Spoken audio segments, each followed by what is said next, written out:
Welcome to Rise Up Voices from the Front Lines, your window into relationships, identity, safety, emotional awareness, regulation and intelligence, unleashed potential, passion and purpose. Hello everyone, welcome back to Rise Up Voices from the Front Lines. This is a trauma-informed leadership series episode and I am your host, Krista Fee. Today we're talking about one of my favorite topics, the weight of words, how language shapes identity and legacy. So let's set the stage. Why do words outlive us? Every leader leaves a legacy. We've talked about that. And one of the most enduring parts of that legacy isn't buildings or statues, it's words. Think about Lincoln's Gettysburg Address, only 272 words long, yet still shaping how Americans understand freedom and equality more than a century later. Or Martin Luther King Jr.'s I Have a Dream speech. Not just a moment in history, but a script entire generations have carried forward. Words shape how we see ourselves, how we see others, and what we believe is possible. They don't just describe reality, they create it. And if you're a leader, whether of a nation, an organization, a family, or a movement, your words become the architecture of your legacy. For trauma-informed leaders, this responsibility is profound. We know language has the power to either reopen wounds or to stitch them closed. Words can be weapons of harm, and they can be the very medicine that communities need. So let's talk about words as builders of identity. Let's pause here a little and think about identity. Because language is generative. What we say about ourselves becomes what we believe about ourselves. If I tell a team we're resilient, we've been through hard times, and we're healing, that's identity building. It validates pain and struggle and calls for strength at the same time.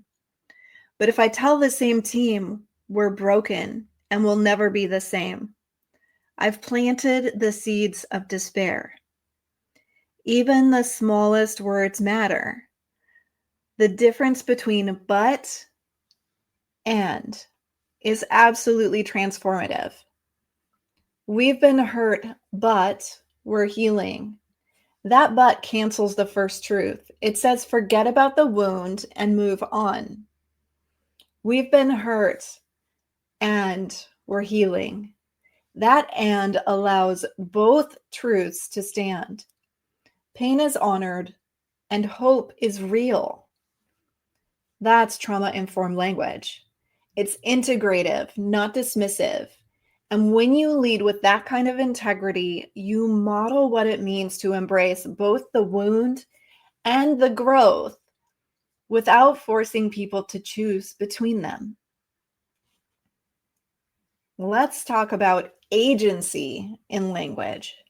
Can't versus won't. Let's go deeper into how words affect agency. There's a world of difference between I can't and I won't.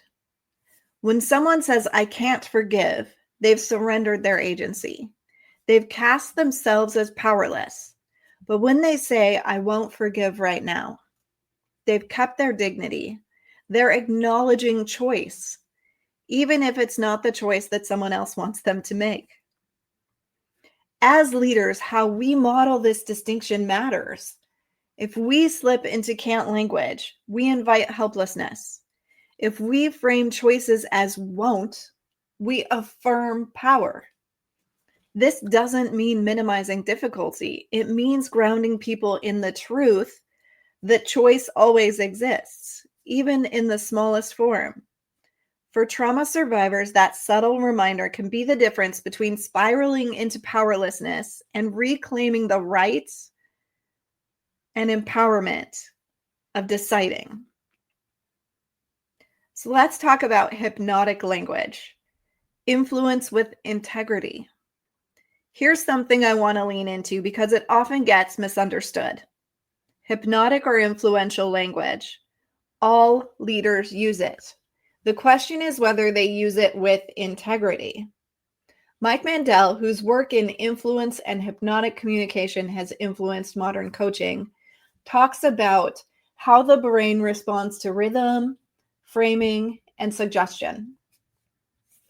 Leaders have always known this instinctively, but trauma-informed leaders wield this differently, not with the intention of manipulation, but with the intention of empowerment. So here are 3 tools used ethically. Presuppositions. Instead of asking, will we recover? You say, how will we recover? The presupposition assumes that resilience is possible. 2, embedded choices. Do you want to start today or tomorrow? Either way, forward motion happens, but dignity of choice is preserved.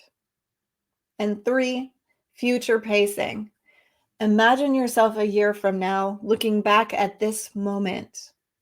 What choice will you be proud that you made? That language breaks through survival mode and restores vision. Words, when used this way, expand on possibility. They nudge the nervous system out of panic and into creativity. They remind people that healing, growth, and resilience are not distant dreams. They're real, possible, and maybe even inevitable. So let's go back to words that outlive leaders. Let's pull a few historical examples to anchor this into your reality. Abraham Lincoln at Gettysburg. He didn't erase the grief. He named the death and sacrifice, and he reframed it as birth, a new birth of freedom. That's why it still resonates so deeply today. Martin Luther King Jr. His brilliance wasn't only in content, but cadence. The rhythm of I Have a Dream carried scripture, hope, and hypnotic repetition that lifted people beyond their fear. Winston Churchill, totally different style, same impact. During the Blitz, his language wasn't at all poetic. It was blunt force. We shall never surrender. Words as weapons of resolve. Different leaders, different context, but the same principle. Their words outlived them because they carried identity, clarity, and vision. So let's talk about language as a system. Here's where many leaders miss it. Words need to be embedded into systems. Mission statements, value statements, and vision statements are linguistic anchors. Let's look at Patagonia's mission. Build the best product. Cause no unnecessary harm. Use business to inspire and implement solutions to the environmental crisis. Every word matters. Not try to cause no harm. Cause no unnecessary harm. That single shift creates accountability. At Battle to Be in the Rise Up Phoenix Institute, we live this principle too. Our language is not accidental. Phrases like respond, recover, rise up aren't just slogans. They're codified commitments. They guide how we act in crisis response, aftercare, and leadership development. And without that clarity, systems can drift. But with it, they endure beyond the life of any singular leader. So let's talk about the fragility and repair of language. Because here's a hard truth that we don't like to talk about. One careless phrase can undo years of trust. Leaders who mock, dismiss, or demean using their words, they leave wounds that cut deeper than policies ever could. And those wounds are longer remembered. But language also gives us the tools for repair, saying, I was wrong. I am sorry. And here's what I'm doing differently. And this begins to restore what was broken. because repair is leadership in action. It proves that the words you say about integrity and growth actually mean something because you're willing to back them with action. And before we close, I want to leave you with a few reflection questions that you can take into your journal, your team, or even just your thoughts on the drive home. What language patterns do I use daily that may be unintentionally disempowering myself or others? Do I habitually cancel truth with but when I could integrate it with and? Where in my leadership can I model the shift from can't to won't? What words am I speaking now that I want people to remember long after I'm gone?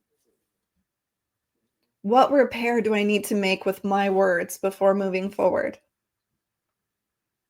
Words are the most inexhaustible tool that we have as leaders. They can be anchors, bridges, or weapons. They can build or they can break. And every word you speak is a seed of legacy. So speak with integrity. Choose words that honor pain and call forth possibility.